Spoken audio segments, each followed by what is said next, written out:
बिस्मिल्लाहिर्रहमानिर्रहीम। अस्सलाम वालेकुम नाज़रीन, आप देख रहे हैं today Urdu news YouTube channel और मैं हूं आपका मेज़बान तवक्कुल हुसैन। आज की जो मेरे पास ताज़ा तीन रिपोर्ट्स हैं वो मैं आपके साथ शेयर करने जा रहा हूं। सबसे पहले तो मैं आपको बताता चलूं कि तख्त लाहौर की जंग जो है वो शिद्दत अख्तियार कर चुकी है और फैसला कुन मराहिल में दाखिल हो चुकी है। सबसे पहले बात यह है कि ये 22 तारीख को इलेक्शन हो रहे हैं सूबाई अपना वज़ीर आला पंजाब के लिए, जिसके दो उम्मीदवार हैं, एक चौधरी परवेज़ इलाही और दूसरी तरफ हमजा शहबाज शरीफ, और जो इस वक्त केयर टेकर वज़ीर आला पंजाब भी हैं, जिन्होंने अपनी पूरी मशीनरी को जो ज़िमनी इलेक्शन हुए हैं उसमें PTI को हराने के लिए इस्तेमाल की थी। लेकिन इसके बावजूद भी अवाम जो है वो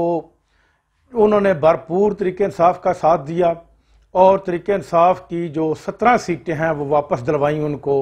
जो तरीके इंसाफ के कैंडिडेट छोड़कर चले गए थे। मैं ये आपको बताता चलूं कि इस वक्त पूरे पाकिस्तान में 64% के करीब नौजवान तबका है, और ये जो नौजवान तबका है ये सारे का सारा ये किसी की बात नहीं मानता और ना ही किसी लालच में आता है। ये सारे का सारा इमरान खान के साथ है और इमरान खान को इसी नौजवान तबके ने ये जितवाया है। और इमरान खान भी जब किसी तकरीर में कोई बात करते हैं तो अपने यूथ की ही बात करते हैं और यही बात कहते हैं मेरे नौजवानों, यानी कि नौजवान शुरू से ही इमरान खान के साथ चले आ रहे हैं। और इसके अलावा जो लोग, मैं आपको ये एक क्लियरिटी बताता चलूँ कि इमरान खान एक ऐसी किस्मत लेकर पैदा हुआ है, उसके एक ऐसे नसीब हैं कि जो आदमी उसके साथ देता है वो एक तो अमर बिल मरूफ व नही अनिल मुनकर की बात हो जाती है, यानी कि वो हक सच का साथ देता है। इमरान खान हक सच के साथ खड़ा है। और दूसरी बात यह है कि वो उसके मुकद्दर भी जाग जाते हैं, जो इमरान खान का साथ देता है उसके भी मुकद्दर जाग जाते हैं, क्योंकि वो उसके बहुत ही लकी मुकद्दर हैं। और जो उसको छोड़ जाता है उसका हाल ऐसे ही हो जाता है जैसे आयशा गुललई, रियाम खान और जहांगीर तरीन, अलीम खान और 20 मुनहरफ अरकान जो पंजाब से छोड़ कर गए हैं उन जैसा, और 5 जो रिजर्व सीट से छोड़ कर गए हैं उन जैसा, और 22 जो कौमी असम्बली में छोड़ कर गए हैं। अब उनको जो जूते पड़ेंगे ना जनरल इलेक्शन में वो भी देखने वाले होंगे। वो यानी कि वो इस तरह जलील हो जाता है कि जिस तरह वो दोबारा फिर अपना रक्षा ड्राइवर की सीट के ऊपर आ जाता है अगर कोई इमरान खान को इस नहज से छोड़ता है। ये तो क्लियरिटी बात हुई। अब आ जाते हैं कि तख्त लाहौर में क्या कुछ किया जा रहा है। ये तीनों पार्टियों के सरबराह, जिसमें शहबाज शरीफ, मौलाना फजलुर रहमान, मौलाना कहना तो उनको गलत है ना, फजलुर रहमान, और इसके अलावा आसफ अली जरदारी, ये इकट्ठे हुए और उन्होंने एक वीडियो भी शेयर की है जिसमें ये बहुत मुस्कुरा कर बातें कर रहे थे। और उसी दिन पाकिस्तान में कल की ये बात है, डॉलर 8 रुपये बढ़ा है और रुपया डिवैल्यू हुआ है। और इसके अलावा पाकिस्तान की मईशत जो है वो डिफ़ॉल्ट करने के करीब तरीन पहुंच रही है। लेकिन इन लोगों को क्या खबर और ये लोग क्या चाहते हैं? ये सिर्फ़ और सिर्फ अशराफिया को नवाजने के लिए आए हैं। और ये मुस्करा कर इसलिए बात कर रहे थे कि हमने जो लोग हमको लाए हैं, जो यानी कि न्यूट्रली लाए हैं इनको, ये तो हर आदमी जानता है, कोई न्यूट्रल लाए हैं, कुछ अदलिया का बीच में किरदार रहा है, कुछ इलेक्शन कमीशन का, ये तीनों इदारों ने इनको लाया कि हमने इनको कैसा बेवकूफ़ बनाया है। हमने मुश्किल भी बिठा दिया पाकिस्तान को। किसी भी मुल्क को तबाह करना हो तो उसमें 2 चीज़ें पैदा की जाती हैं, जिनमें से एक भी हो जाए तो मुल्क तबाह बर्बाद हो जाता है। अगर उसकी मईशत बैठ जाए या उसमें सियासी इंस्टेबिलिटी आ जाए। तो इस वक्त दोनों चीज़ें पाकिस्तान की इंतहा को पहुंच चुकी हैं। मईशत भी तबाही के दाने के पर पहुंच चुकी है और सियासी इंस्टेबिलिटी भी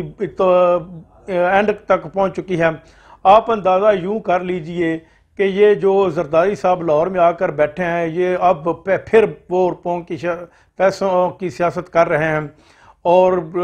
बोरियों के हिसाब से रुपया लेकर आए हैं और बोरियां लग रही हैं। और एक MPA को 50-50 करोड़ रुपए की बोली इन्होंने लगा दी है। इवन के जो इन चौधरी शुजात हुसैन हैं उसके साथ जो आसफ अली जरदारी ने मुलाकात भी की है और उससे ये रिक्वेस्ट भी की है, क्योंकि पहले भी चौधरी वजात हुसैन जो हैं वो अपनी एक तकरीर में इल्ज़ाम ला चुके हैं कि जो सालक हुसैन है, चौधरी शुजात हुसैन के बेटे, और तारक बशीर चीमा, इन्होंने रुपये लेकर, उन्होंने रुपया लिया है करोड़ों के हिसाब से, और वो लेकर इन्होंने नून लीग की या पीपल पार्टी की हमायत की है और 2 सीटें वफाक में جن کی بنیاد پر اس وقت وزیر اعظم شہباز شریف قائم ہیں، وہ ان دونوں سیٹوں کی وجہ سے ہیں، اور ان لوگوں نے پیسے لیے ہیں کیونکہ یہ لالچی ذہنیت رکھتے ہیں۔ اور اب بھی انہوں نے دونوں سالک حسین نے اور طارق بشیر چیمہ نے چودھری شجاعت حسین کے اوپر زور ڈالا ہے کہ آپ کاف لیگ کے سربراہ ہیں، آپ یہ لیٹر لکھ دیں کہ کاف لیگ کا کوئی بھی رکن جو ہے ووٹ ڈالنے نہیں جائے گا، تو پھر اس طرح حمزہ شہباز شریف جو ہے وہ وزیر اعلیٰ کے قائم دائم رہیں گے۔ لیکن چودھری پرویز الہی نے ساتھ یہ بھی کہا کہ اس طرح آپ کو کچھ وزارتیں بھی دی جائیں گی اور ساتھ ہی ساتھ آپ کو روپیہ بھی وہ بے تاشا دیا جائے گا۔ لیکن چودھری شجاعت حسین جو ہے وہ ایک زیرک سیاستدان ہے، وہ ایک بہت بڑا نام ہے ان کا۔ انہوں نے فی الحال تو اس بات سے یہ بات دونوں آدمیوں کی ماننے سے انکار کر دیا ہے، ایک سالک حسین کی، طارق بشیر چیمہ کی، اور ساتھ ہی ساتھ زرداری کی۔ لیکن اس کے باوجود بھی یہ لوگ یہ بھرپور طریقے سے زور لگا رہے ہیں، اور پی ٹی آئی کے جو ممبر صوبائی اسمبلی ہیں ان کو بھی پیسوں کی آفریں ہو رہی ہیں کہ آپ ووٹ ڈالنے نہ جائیں۔ لیکن ہو سکتا ہے، یہ ممکن ہے، کیونکہ یہ جو سیاسی لوگ ہوتے ہیں یہ ان کو غداری آنے سے ان کو کوئی نہیں روک سکتا۔ جب 1971 میں پاکستان جو 2 لخت ہوا تھا اس وقت بھی سیاستدان ہی غدار ہوئے تھے۔ یہ ممکن ہے کہ یہ پیسے لے کر کچھ لوگ پھر دوبارہ بک جائیں کہ یہ 50 کروڑ روپیہ مل رہا ہے، دوبارہ ایم پی اے نہ بھی بنے ساری زندگی تو 50 کروڑ روپیہ تو نہیں نا ختم ہوگا، لیکن اس قسم کا پیسہ عوام کے خون سے جو نکالا گیا ہے وہ بہت جلد ختم ہو جائے گا۔ دوسری ایک اہم خبر یہ ہے کہ اسٹیٹ بینک نے ایک سٹیٹمنٹ جاری کیا ہے، اس کے مطابق جو روپیہ ڈیویلیو ہو رہا ہے وہ پاکستان میں جو سیاسی انسٹیبلٹی ہے اس کی بنیاد پر ہو رہا ہے، کیونکہ پاکستان میں سیاسی عدم استحکام بہت عروج پر ہے۔ جو کوئی بھی آدمی پاکستان میں اس وقت روپیہ لگانے کے لیے تیار نہیں، سٹاک ایکسچینج مندی کا شکار ہے، اور پاکستان ڈیفالٹ ہونے کے لیے 4تھے نمبر پر پہنچ چکا ہے، اور کسی وقت بھی پاکستان کی جو معیشت ہے وہ کرش کر سکتی ہے۔ ایسی صورت میں پاکستان کی معیشت اگر کرش کر سکتی ہے تو ہر طرف افراتفری کا عالم بڑھ جائے گا،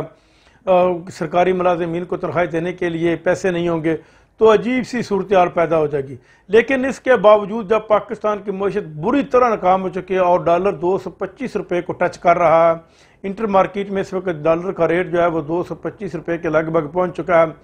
وفاقی حکومت نے ایک اور بل پاس کر دیا ہے۔ وفاقی حکومت نے یہ ایک آرڈر جاری کیا ہے جس کے مطابق گریڈ 17 سے لے کر 22 تک جتنے کی ایگزیکٹو افیسر ہیں